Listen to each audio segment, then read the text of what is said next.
Hello again, and welcome to your second online lesson on society and culture in Sparta. And we're going to start by looking at Spartan education and Spartan childhood. So can you quickly, in your brand new books, write down the title and the aim, and if you want, today's date. And then just a bit of a starter task, just pause the video while you do this. Have a look on the screen. There is a nice picture of Spartans at leisure, well, not at leisure, Spartans doing their Spartan thing. So the question is, what can we learn about Spartan education from this source? So use what you already know about Greek education, what you already know about the Spartans, look at the picture carefully and see what kind of things you could suggest from this source.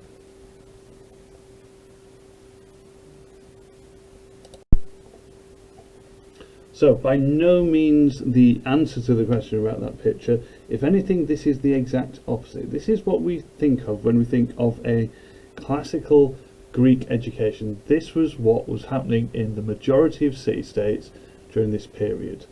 So the point of the Greek education was to create this idea of citizens, useful, valuable people who would contribute to the city-state and the polis. There was an emphasis on drama, philosophy and the arts, all these high thinking, high ideal pursuits, particularly in states like Athens. Non-Spartans, Greeks would be taught by their mothers or some kind of male slave up until the age of 6. Male slave, particularly if your family was wealthy, maybe some form of informal tutor. And then from the age of 7, they would go then on to private schools for 1-to-1 tuition or 1-to-2 tuition with a formal tutor. Now the important thing here is this was for boys only. So as with all things Greece and all things Sparta, this was clearly not the case for the Spartans. This should come as no surprise to you anymore, because if everyone else does something, the Spartans do the opposite. The Spartan education system, as we know, was called the Agoge. This was education that was run by the state, and this is one of these unusualities about Sparta compared to the others. In places like Athens, Thebes and Corinth, education was a private industry. You would pay people to do this if you could afford it, and if you couldn't, tough. In Sparta, all children were educated through the Agoge, all Spartan children. There's a heavy emphasis on physical training, because again the whole purpose of the Spartan education really is to create this ideal citizen soldier. And they were taught things like literacy, but this was seen as needing just enough to get by. Certainly the Spartans were not interested in things like drama or music or becoming playwrights.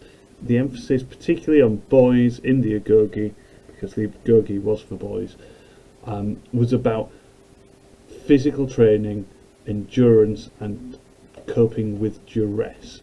And you'll see on the board, this shocked me when I found it. It seems tantamount to child abuse.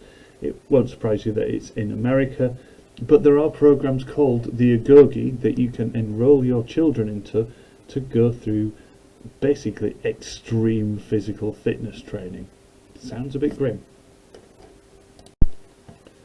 So, luckily for us, Plutarch goes into quite a bit of detail about the Agoge and all that entails. So, your first task is just a reading task.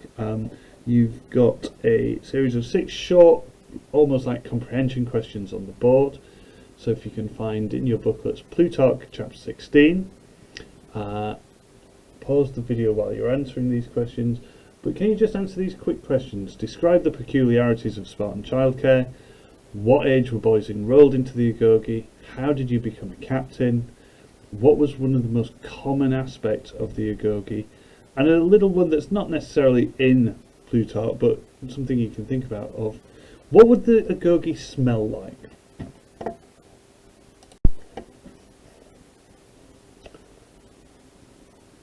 So, now that you've gone through those quick 6 commentary questions, hopefully it hasn't taken you too long. We've got 3 kind of evaluative thinking questions. So I want you to write relatively brief answers to these. But again, if you look at some of them, particularly this first one, it's a two-sided argument. So the first question is, how far was deprivation a feature of the Agoge? So how important was being deprived of things? So again, to help that, it's probably a good idea to go back through what you've just done or what you've just read and pick out any evidence of children being deprived of the basics of childhood. And then, as a follow-up question, can you explain the purpose of this? I've called it child abuse because it seems like that. Can you explain the purpose of this deprivation? Why do they do this? There is a purpose behind it. They're not just sadists. What is the purpose? Now, if we look at the broader purpose of the Agoge, it's not just the deprivation, the whole thing. We've got 4 possible suggestions to come up with, and again, write the answers into your book. We'll go over these when you're next in lesson. So, which of the following seems to have been the purpose of the Agoge? If you could only choose one, is it A, military training, B, obedience, 3, to keep order, or 4, to maintain the status quo? So all you need to do is choose one of those 4 and say why you think this is the main purpose. And as a little extra bit, it should be in there somewhere, you should remember this. Have a look at a little picture of the chap. Why do you think playing pipes was also a part of the Agoge? So pause the video while you answer these questions now.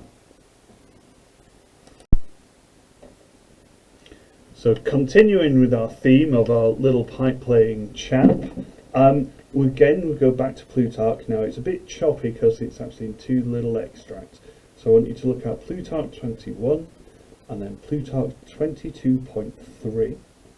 And the question I want you to write an answer to is, what does Plutarch have to say about music and dance?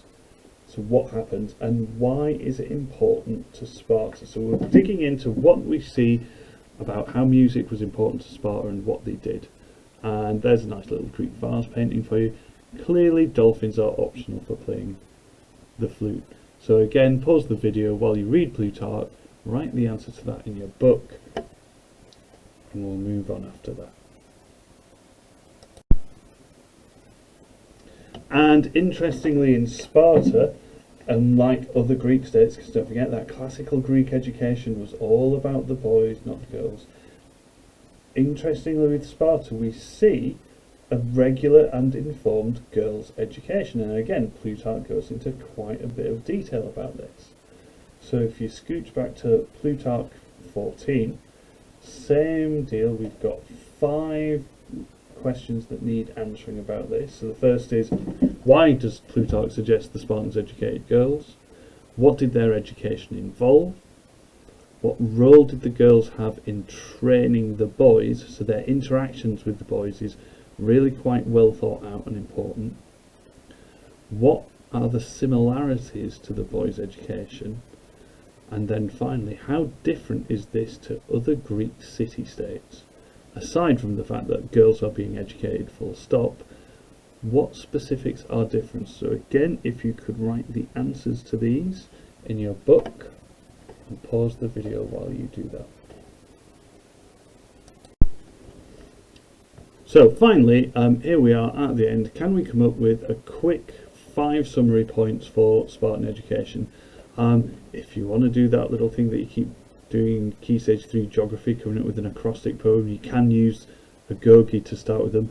Otherwise, it doesn't really matter. What are the 5 key things you would write down or you would want to remember about Spartan education? Thinking forward to future revision, what are the 5 core principles that you want to remember?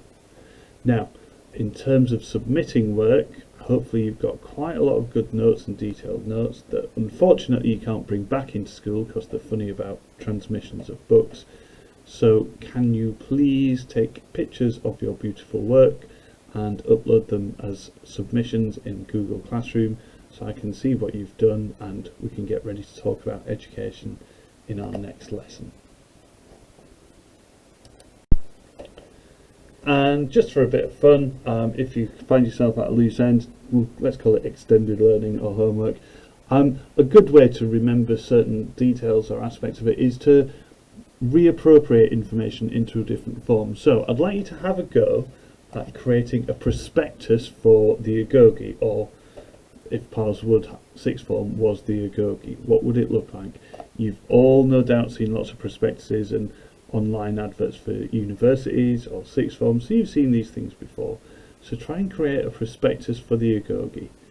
Do try and use specific quotes or phrases from Plutarch, they're always nice. And if you really want a challenge, try and include aspects of Plutarch 17 as well. So if you get all this done, and then in our next live lesson we'll look at some other sources linked to education and go over anything that was confusing or difficult. And until then, goodbye.